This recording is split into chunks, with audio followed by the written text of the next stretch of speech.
Hello and welcome to the Autistic Me podcast. I am Christopher Scott Wyatt, speaking as the Autistic Me. A parent emailed and asked how well I sleep.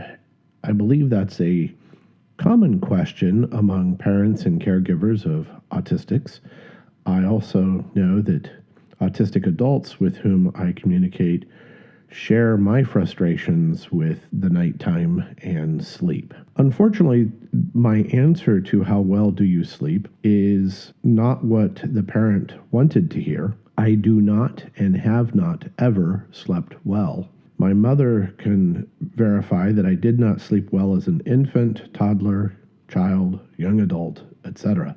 I have struggled with sleep my entire life, and I have tried every solution proposed by friends, family, and experts. I can go through those and explain that none of them worked and why I continued to try. Sleep is essential, obviously, for working a normal job, 8 to 5 or 9 to 5 in the business place. It is also essential for someone like myself who teaches. Even though the schedule might not be 8 to 5, it still helps to be awake and ready to function no matter when your classes are scheduled during the day or early evening. Without sleep, you tend to be easily agitated and more on edge. The lack of sleep can exacerbate sensory overload. It certainly affects someone's mood, and I know it affects my ability to concentrate and work on problems. So knowing that I have never slept well, I have always wanted to try various suggestions to find that magical solution. I don't clearly recall all of the things attempted as a child and young adult. I do know that I would read or listen to the radio well into the night. In junior high and high school, when I had access to a computer at home, I would use the computer and write.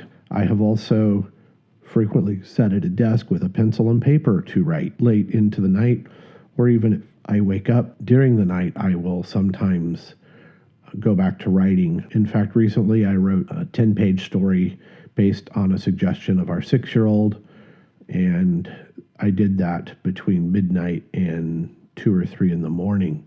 This has always been a problem for me, and unfortunately I see the same insomnia in our youngest daughter, the 6-year-old. She does struggle to stay asleep even if she falls asleep on time. For me, the battle has been both getting to sleep and staying asleep. I am a light sleeper, and unfortunately, that means traffic noise, and locally, the noise of trains will awaken me. Growing up, I could hear the trains in our hometown of Ivanhoe, California. Before that, we lived in Bakersfield, and again, we were near a freeway and a rail line, so I could hear those. I know that most recently we lived in western Pennsylvania, and the rail line was at least 5 miles away, and I still heard it. More interestingly, I could also feel it, which I know annoys my wife quite a bit. Our western PA home also ended up near a fracking site, and a fracking well causes vibrations and a low hum, and that would affect my sleep. It was quite loud at some times, and because our foundation and basement walls were concrete, they would vibrate at a particular frequency, and I could feel that throughout the night. I don't know why things seem worse at night. It might be because there's less white noise and other noise around, but definitely at night, the sounds from the fracking, road noise, trains, airplanes, and other things do seem much louder to me, and I know that that's a common perception by all humans. So as we have less input, the input we do have seems exaggerated. Locally, now that we live in Texas, the trains at night are a serious problem for me. The train is approximately 1.5 miles away, and yet the horn and the sounds of the crossing gates and other safety issues also add to the noise of the running train. So we have the horn being blasted in the required safety pattern, which is a number of long and short horn sounds to warn that they are approaching the track crossing. The trains are very long. My oldest daughter and I have counted well over 120 cars on some of the trains. They also frequently have 6 or more engines. So these are very large trains hauling limestone, auto parts, steel rails, and other heavy equipment. And so the vibration seems all the more exaggerated. At night, I will wake up to the sound of the horns, and I will sometimes wake up to the sounds of the nearby expressway. And again, when I say nearby, I don't mean that we live next to the tollway and expressway. It is a distance away, but it's close enough that it bothers me. This leads back to the question of what have I tried to overcome the challenges, both going to sleep and staying asleep. I have tried melatonin and other medications prescribed by doctors. The melatonin was over the counter. The other medications have been prescriptions. Those did not work. I continued to struggle staying asleep, even if I could fall asleep. I have found that painkillers for my back and other challenges that I have, including the shoulder pain and neck pain, the medications, the painkillers can sometimes help me get to sleep because the pain is intense. I do have a pinched nerve in my lower back. I do have scoliosis. I also have Herb Duchenne's palsy, which causes some pain in my upper brachial plexus area. So painkillers can help, especially the acetaminophen PM, which is Tylenol PM, but I don't remain asleep with those medications. Staying asleep, I have tried white noise. I have tried music, particularly classical music. I have tried nature sounds. Over the years, I developed the habit of listening to old-time radio shows, which helps create just enough white noise and ambient sounds that it's like daytime, and I can sleep a little bit better. More recently, I have tried podcasts and audiobooks, but I find that I want to follow the audiobook, so probably not the best choice, as I want to know how a chapter ends. I have tried reading again, but reading is not as effective as I might hope. I don't find myself falling asleep as my wife might or my children. Most people read and get drowsy, as where I read and I want to keep reading until I finish, and I don't know if that's common or not, but clearly not a good coping strategy if you have problems getting to sleep and staying asleep. Anything that not only requires attention but actually heightens your attention is not a good approach. I currently try to exercise both in the mornings and at night.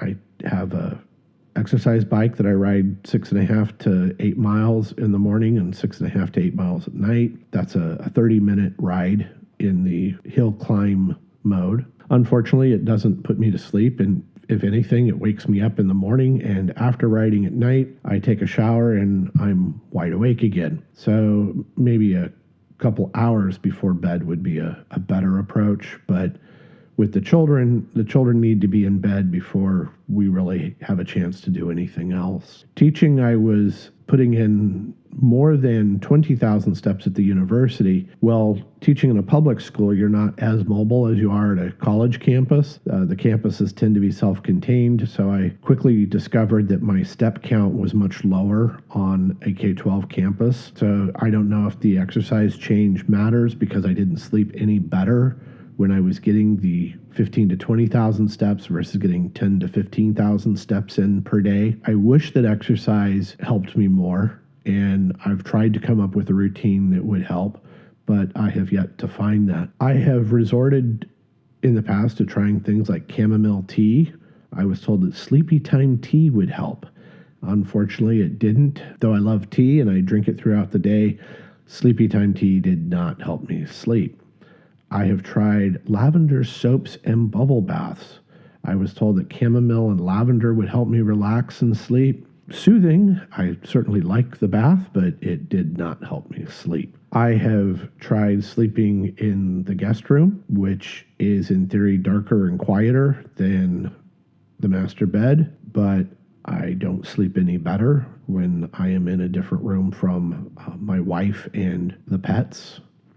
My wife has 2 cats that really like to cuddle up, and unfortunately, they don't help or hurt. I guess that's not really unfortunate. It's just they don't seem to have an effect, as where I would argue that when the cats cuddle up with the kids, it makes the kids feel safe and they fall asleep, just like hugging a stuffed animal. So unfortunately, my answer to how well do I sleep is not very well.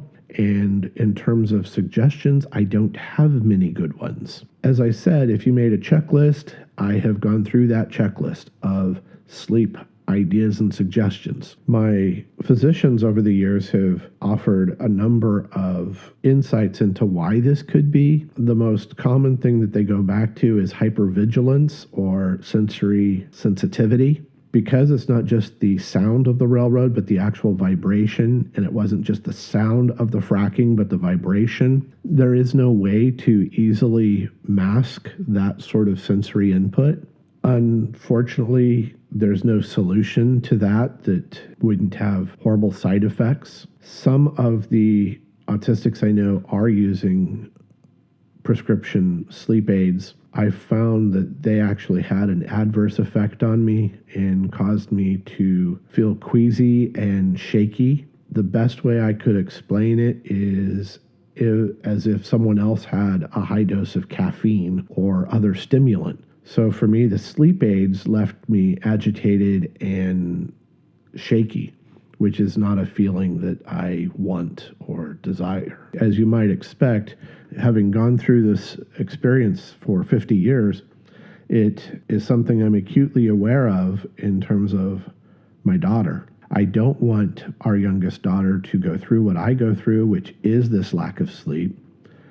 I worry about her, and I worry about her future in terms of getting a good night's sleep and being functional during the day. I wish that I had the ability as a parent to find out what will work for her. And so far, working with her doctors, we haven't found the ideal solution for sleeping through the night. We have found that getting her to sleep, for her, the sleepy time teas combined with a basic melatonin over the counter is somewhat effective. I understand that the parent asking me for advice is in the same situation that I'm in.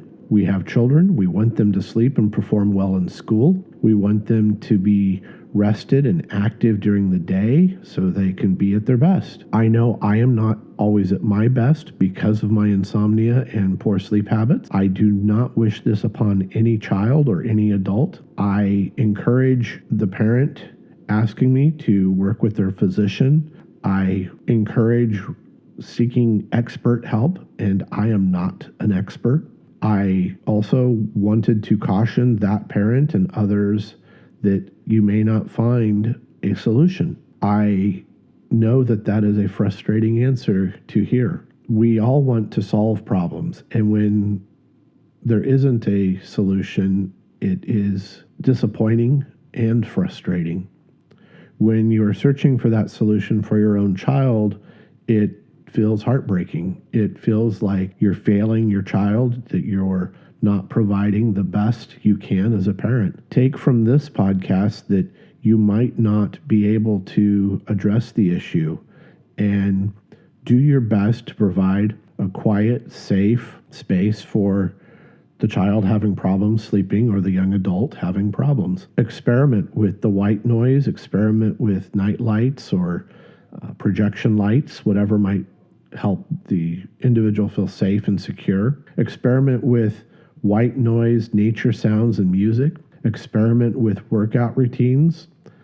The best I can offer is try everything until you find something that might not solve the problem, but reduce the problem. For me, the listening to old time radio where I know many of the episodes and it's really just the sound of talking and the sound effects making it feel like daytime provides just enough ambient noise that I at least eventually fall asleep. I appreciate that my wife tolerates that background noise so well. She can sleep through the train. She can sleep through the fracking. She slept well when we lived in an urban setting, and she sleeps well here in our semi-rural setting of Texas.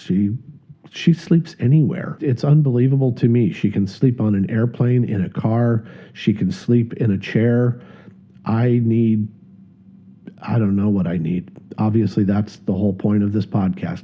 I don't know what I need to sleep, but I'm not going to stop looking for it. To that parent who asked, I wish you all the best, and I hope that you are able to find the solution for your autistic child. I hope your physician is able to guide you in the right direction. I will say that, again, for our littlest one, the over-the-counter melatonin in a higher dosage than we had started with, but that's okay. The over-the-counter melatonin paired with the sleepy time tea does seem to be working with getting to sleep. Now we are going to be hoping that she starts to sleep throughout the night. This has been the Autistic Me podcast. I am Christopher Scott Wyatt, and I appreciate you listening to this and future episodes. Remember that we are on Facebook. My wife and I monitor the Autistic Me on Facebook, Autistic Me on Twitter, and of course we have the Autistic Me blog, which is easy to find using Google or Bing. Thank you for listening, and I look forward to our next meeting.